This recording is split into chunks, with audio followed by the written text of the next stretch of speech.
नाज़रीन अस्सलाम वालेकुम, आप देख रहे हैं आपका अपना चैनल ज़ाविया। मैं आपका मेज़बान गालिब सुल्तान। नाज़रीन आज आपके साथ एक बड़ी हैरानकुन खबर शेयर करनी है जिसे सुन के एक दफ़ा मेरे तोते उड़ गए और मैं हैरान और परेशान हो गया हूँ कि यार ये खबर क्या है जो पढ़ने में आ रही है। और ख़बर ये है कि अमेरिका ने इसराइल के ऊपर अब पाबंदियाँ लगाने का फ़ैसला किया। आप यकीनन हैरान होंगे कि यार ये वो अमेरिका कि जो अपना तमाम तर अपनी फ़ौज, अपना मिलिट्री इक्विपमेंट, अपना वज़ीर ख़ारजा, अपने तमाम तर रिसोर्सेज ऐसे इसराइल की झोली में डाल रहा है कि यार ये भी लो, ये भी लो, ये भी लो, जो चाहते हो मांगो, इस जंग को लड़ो, हम हर सतह पे, हर फ्रंट पे तुम्हारे साथ हैं।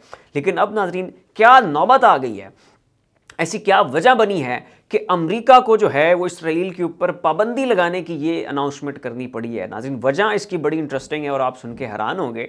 और इसकी वजह ये है कि नाज़रीन जो अमेरिका है वहाँ पे ज़ाहिर है उनके अवाम जो हैं वो बड़े गयूर लोग हैं, बड़े गैरतमंद हैं और उन्हें ये चीज़ एक आंख नहीं भा रही कि पूरी अमेरिकन मशीनरी, इनकी पूरी स्टेट जो है वो इसराइल के हम निवाला और हम प्याला हुई पड़ी है। और ये हर तरह की डिप्लोमेटिक सपोर्ट, डिफेंसिव फ्रंट पे हर तरह की सपोर्ट, लॉजिस्टिक सपोर्ट जो है ये अमेरिका जो है वो इसराइल को प्रोवाइड कर रहा है। और इसराइल वहाँ पे वार क्राइम्स कर रहा है, निहत्ते बच्चों और ख़वातीन का कत्लेआम कर रहा है। आए रोज़ इतनी दर्दनाक और हौलनाक किस्म की फुटेज जो है वो मंजर-ए-आम पर आ रही है और उसकी वीडियोस जो हैं वो टिकटॉक के थ्रू, सोशल मीडिया के थ्रू पूरे अमेरिका में और पूरी दुनिया में फैल रही हैं।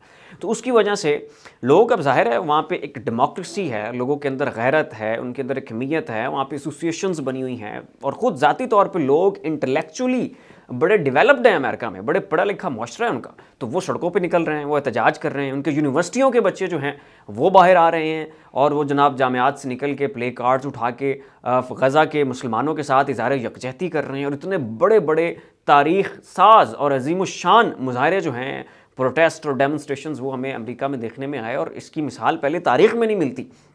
और ये नाजरीन आप कह लें कि पूरा अमेरिका ही, पूरे का पूरा अमेरिका एक साइड पे हो के उनके सारी आवाम जो है वो गज़ा की हिमायत में वो मंजर आम पर आ चुकी है। और जो अमेरिका की गवर्नमेंट है उसको वो काउंटर कर रहे हैं, उसके ऊपर तनकीद कर रहे हैं, उसको क्रिटिसाइज़ कर रहे हैं कि यार आप अपने वहाँ पे स्ट्रेटेजिक डेप्थ को देख रहे हो, आप अपने वहाँ पे पर्सनल इंटरेस्ट को प्रोटेक्ट कर रहे हो, आप ये नहीं देख रहे कि वहाँ पे इंसानियत कहाँ खड़ी है, कितना इंसानियत के साथ जुल्म हो रहा है। और कहाँ मतलब एक लिमिट होती है कि आप एक लिमिट तक कहते हो कि यार यहाँ पर मेरे मफादात हैं, मैं उनको मद्देनज़र रखूँगा, लेकिन वो तो सारी हदें क्रॉस कर चुके हैं। तो नाजरीन अमेरिका की अपनी आवाम की जानिब से इस वक्त जो है वो जो बाइडन की इंतज़ामिया के ऊपर और ख़ुद जो बाइडन के ऊपर शदीद दबाव है, इतना एक दबाव है नाजरीन कि आप अंदाज़ा नहीं लगा सकते। और उसी दबाव का नतीजा है कि अब जो बाइडन जो है उन्हें इस तरह का ये बयान जो है वो देना पड़ गया है। आगे इलेक्शंस आ रहे हैं, जो बाइडन इलेक्शन में जाना है, इन्होंने अपनी इलेक्शन कैंपेन रन करनी है। और अगर ऐसे ही अमेरिका बड़ा बेबाक हो गई और बबांग दहल इसराइल की मदद करता रहा तो फिर नाज़रीन अगले जो इलेक्शंस होंगे उसमें जो बाइडन का पत्ता साफ हो जाएगा। कोई एक वोट इन्हें नहीं पड़ना, क्योंकि वहाँ पे वोट जो है ना वो लोग नज़रिए की बुनियाद के ऊपर देते हैं। पढ़ा लिखा लोग हैं, पढ़ा लिखा मुआशरा है, तो वहाँ पे इस तरह के मंजन नहीं बिकते जिस तरह से ये पाकिस्तान में बेचे जाते।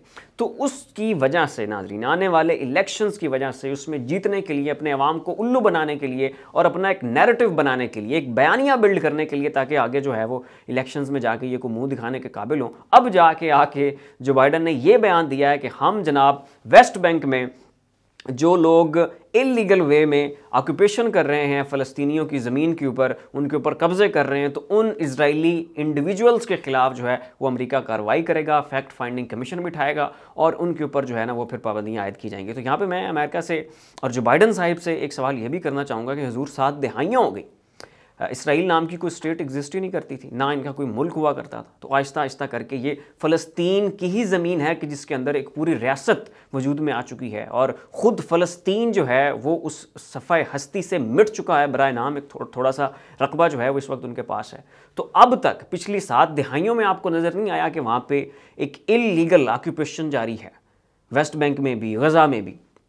लेकिन अब आपको जो है वो अचानक इनका जो है वो ख्याल आ गया है और आप हमदर्द बन गए। तो वजह जो बाइडन साहब हम समझ चुके हैं और हमें पता है कि आप आइंदा इलेक्शंस में आपने जो है वो जाना है और उसके लिए आपके पास बयानिया कोई नहीं और पब्लिक सपोर्ट जो है वो आप लूज़ कर चुके हैं। और नाज़रीन ठीक यही सूरत हाल इस वक्त इसराइल में है, क्योंकि इसराइल के ख़ुद अपने अवाम जो है उनके अपने लोग जो हैं वो भी इस जंग के ख़िलाफ़ हैं, मुखालफत करते हैं, ग्राउंड रियलिटीज़ को समझते हैं। उन्हें पता है कि कैसे इसराइल जो है वहाँ पर जुल्म कर रहा है, ज़बरदस्ती कर रहा है, लोगों के साथ ज़्यादतियाँ हो रही हैं, और उसकी वजह से हमास ने रिटेलिएट किया था, जिसका जवाब इतनी बेदर्दी से देना जो है वो नहीं बनता था। और कब से सीज़ फायर की इनसे इल्तमास की जा रही है, रिक्वेस्ट की जा रही है, अक़वाम मुत्तहिदा में बारहा कहा जा चुका है, अक़वाम मुत्तहिदा के जो सेक्रेटरी जनरल हैं वो कह चुके हैं कि यार हमास का रिटेलिएट जो है उसकी जस्टिफिकेशन है, आपने उनको ब्लॉकेट किया हुआ है, ना वो खाने के हैं, ना वो कुछ पहन सकते हैं, ना वो कुछ पी सकते हैं, ना वो कारोबार कर सकते हैं। तो उनका सारा रिएक्शन जेन्युइन है, यही होना था।